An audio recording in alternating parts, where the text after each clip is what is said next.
Hello, मैं अभिषेक और आप देख रहे हैं prime course YouTube channel. Engineering mechanics course में हम मोमेंट ऑफ फोर्स स्टार्ट कर चुके हैं और इस पे हमने एक थ्योरी वीडियो और 2 न्यूमेरिकल का वीडियो बनाए हैं। वो हमारे चैनल पे आपको मिल जाएगा। यहाँ इस वीडियो के इस वीडियो के डिस्क्रिप्शन में उसका लिंक मैं दे दूँगा। इस वीडियो में हम क्वेश्चन नंबर 3 देखते हैं।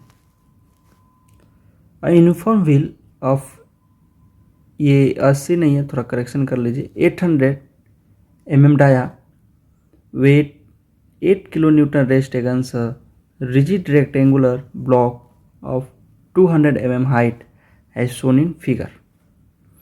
तो ये 800 mm का डाया है ये व्हील का, और जो इस ब्लॉक पे रेस्ट है उसका 200 mm हाइट है। Find the least pull through the centre of the wheel, ये मेंशन किया हुआ है, through the centre of the wheel required just to turn the wheel over the corner A of the block। ये आपका A है, corner of the block A है, इस पे ये व्हील टर्न करेगा। तो टर्न करने के लिए जस्ट टर्न करेगा, जस्ट टर्न करने के लिए कितना फोर्स चाहिए, वो फोर्स को फाइंड करना है। ठीक है। Also find the reaction on the block पे रिएक्शन क्या लगेगा, मीन्स इस पॉइंट पे, ये जो आपका है इस पॉइंट पे रिएक्शन क्या लगेगा। Take all the surface smooth. ठीक है, तो हमें फाइंड करना है लीस्ट पुल। तो लेट पी बी लिस्ट पुल, हमें पी को हमने माना है लिस्ट पुल, बाद में इसका वैल्यू निकलेगा।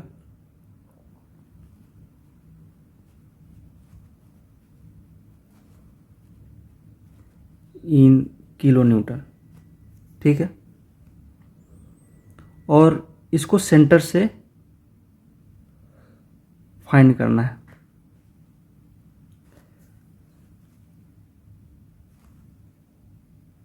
ये आपका लिस्ट पुल P। ठीक है, और ये जब भी हमें जस्ट फाइंड करना है कि जस्ट ये टर्न करे, उस केस में जो आपका लिस्ट पुल है परपेंडिकुलर एक्ट करेगा। तो ये आपका परपेंडिकुलर होगा, मीन्स 90 डिग्री।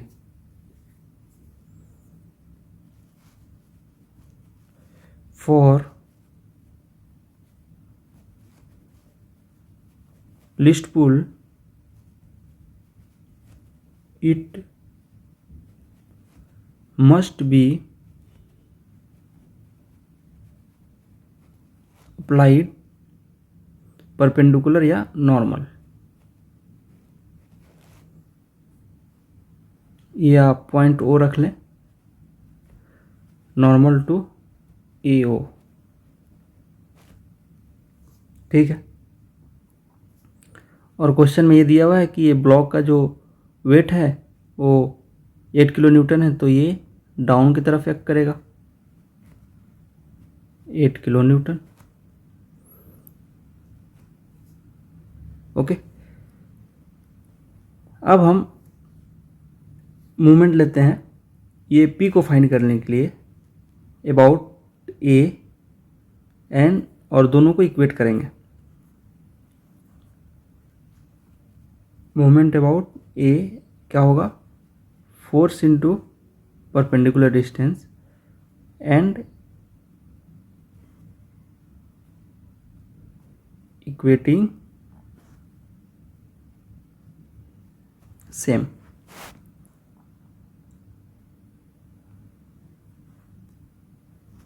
एक आपका 8 किलो न्यूटन है और एक P है, दो फोर्स है, और A पॉइंट के लॉन्ग फाइंड कर रहे हैं moment.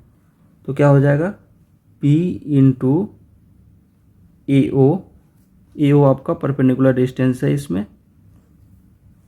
Equal to 8 kilo newton into आपका, अब ये परपेंडिकुलर डिस्टेंस हुआ ना, ए पॉइंट पे, तो ये आपको बी ले लेना है।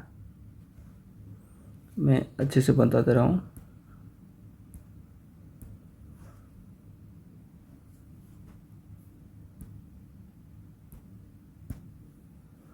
ये आपका बी होगा, ये पॉइंट।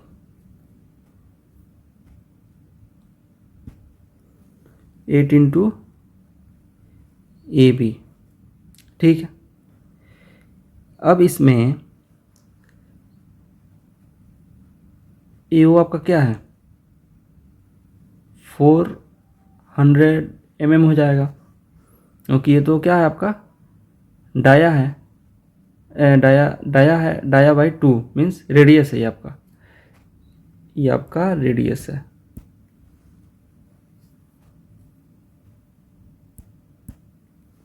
ओके,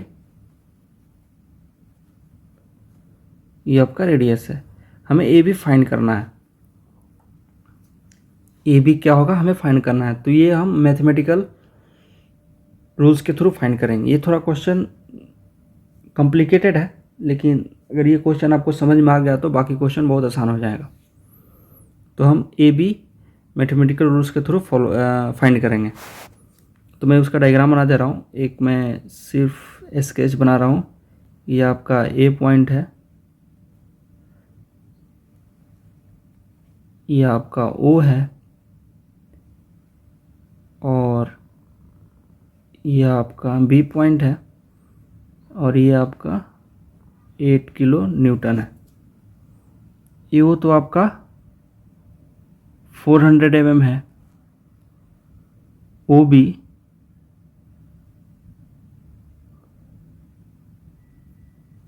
आपका 200 mm हो जाएगा।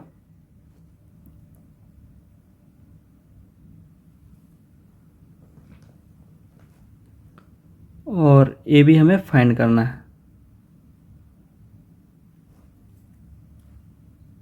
ये और ये परपेंडिकुलर है, तो पाइथागोरस थ्योरम थ्रू निकल जाएगा।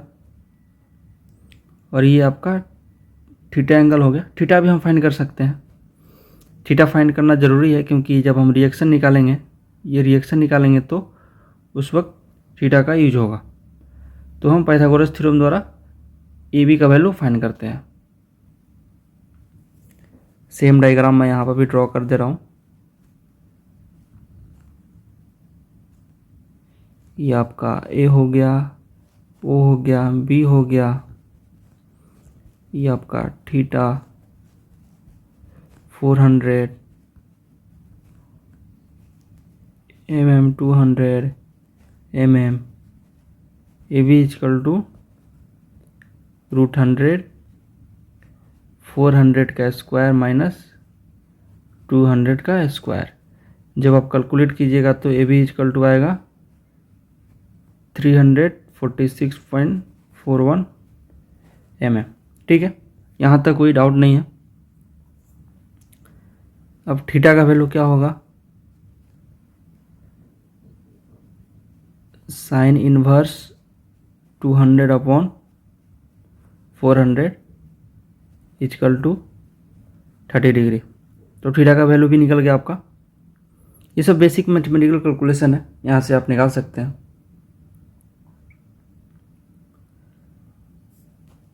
अब हम ये ए बी को उस जो मोमेंट फाइंड किए थे उसमें रखते हैं। तो उसका क्या क्या हमने इक्वेशन फाइंड किया था, P into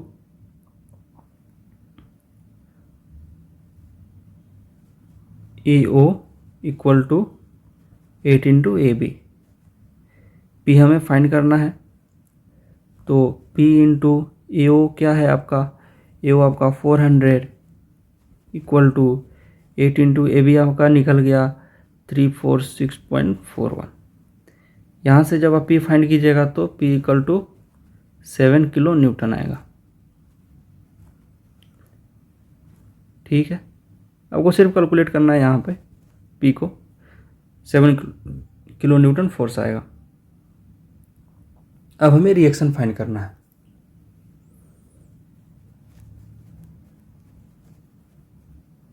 reaction at A, means इस ए पे एक रिएक्शन फोर्स भी लग रहा है। सपोज ये मान लीजिए आप, ये एक ब्लॉक है और ये एक बॉल है, ठीक है। जब ये इस तरफ मूव करेगा तो ये जो ब्लॉक है ये भी तो एक रिएक्शन फोर्स लगाएगा ब्लॉक के तरफ, क्योंकि ब्लॉक इस ब्लॉक को इधर पुश कर रहा है, ये बॉल जो है इस ब्लॉक को इधर पुश कर रहा है, तो ब्लॉक भी तो एक अपोजिट रिएक्शन लगाएगा इस तरफ से। तो उसी को हमें फाइंड करना है। तो उसका भी एक सिंपल सा इक्वेशन है। हम सारे फोर्सेस को हॉरिजॉन्टली रिजॉल्व कर देंगे और दोनों को इक्वेट कर देंगे।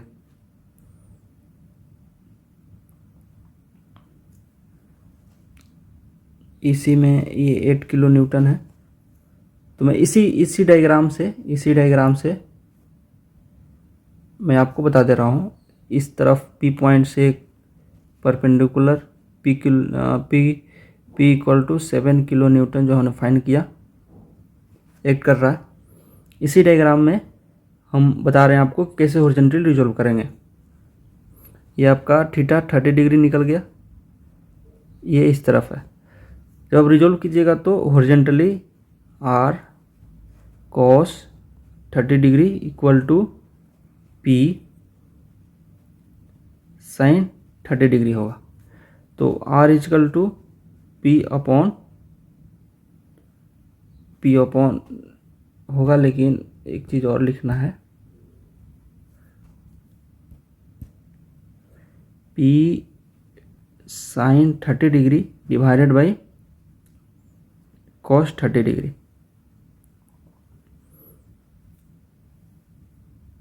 तो आर इजकल टू हो जाएगा 7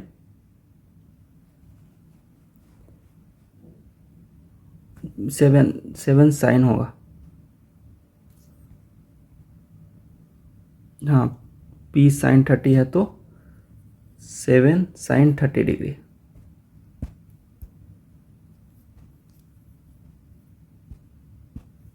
seven sine 30 degree upon cos 30 degree. जब इसको आप कैलकुलेट कीजिएगा तो आएगा आपका कुछ 4 किलो न्यूटन। तो रिएक्शन फोर्स आपका 4 किलो न्यूटन हो गया, ठीक है। और मैं एक चीज़ आपको समझने के लिए बता दूं कि हमने आर कॉस 30 डिग्री कैसे रिजॉल्व किया और पी साइन 30 डिग्री कैसे रिजॉल्व किया। शायद कुछ लोगों को समझने में दिक्कत होगी, तो मैं उनको समझने के लिए यहाँ बता दे रहा हूँ।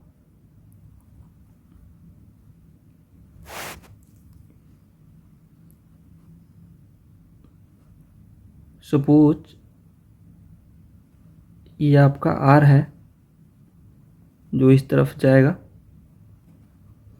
ये 30 डिग्री, तो ये आपका वर्टिकल हो जाएगा ये आर। तो आपको हॉरिजॉन्टल पे आर कॉस 30 डिग्री हो जाएगा, वर्टिकल आर साइन 30 डिग्री, ठीक है। और हमें हॉरिजॉन्टल फोर्स को रिजॉल्व करना है और इक्वेट करना है। तो हमने आर कॉस 30 डिग्री हमने लिख दिया। अब बात आती है पी साइन 30 डिग्री हमने कैसे लिखा, तो इसको मैं यहाँ बता दे रहा हूँ।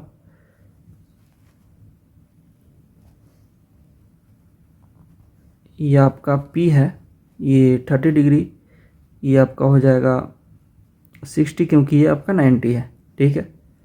जब ये 60 हो गया और ये आपका 90 है तो ये क्या हो जाएगा 30 डिग्री हो जाएगा ना। तो आपका ये हो गया हॉरिजॉन्टल, तो हॉरिजॉन्टल ये हो गया आपका वर्टिकल। तो वर्टिकल पे क्या हो गया P कॉस 30 डिग्री और हॉरिजॉन्टल पे आपका P साइन 30 डिग्री। तो हमने हॉरिजॉन्टल को इक्वेट किया, तो यहाँ से हमने P साइन 30 डिग्री हमने लिख दिया। ये सिर्फ हमने इक्वेट किया है, आर कॉस 30 डिग्री और P साइन 30 डिग्री, और ये सिंपल सा इक्वेशन है। और इसमें से हमने आर फाइंड कर लिया जो हमारा रिएक्शन फोर्स है, ठीक है। तो इस वीडियो में इतना ही। ये क्वेश्चन थोड़ा कॉम्प्लिकेटेड था, लेकिन मैंने अच्छे से समझाया है। और ये वीडियो अच्छा लगा तो प्लीज़ लाइक करें और कमेंट में इस वीडियो के बारे में फीडबैक ज़रूर दें, अपने दोस्तों तक शेयर करें और चैनल सब्सक्राइब करने के लिए यहाँ पर क्लिक करें और प्रॉब्लम नंबर 2 देखने के लिए यहाँ पर क्लिक करें और थियरी वाला क्वेश्चन देखने के लिए थियरी देखने के लिए यहाँ पर क्लिक करें। हमारे वीडियो देखने आपका बहुत बहुत धन्यवाद।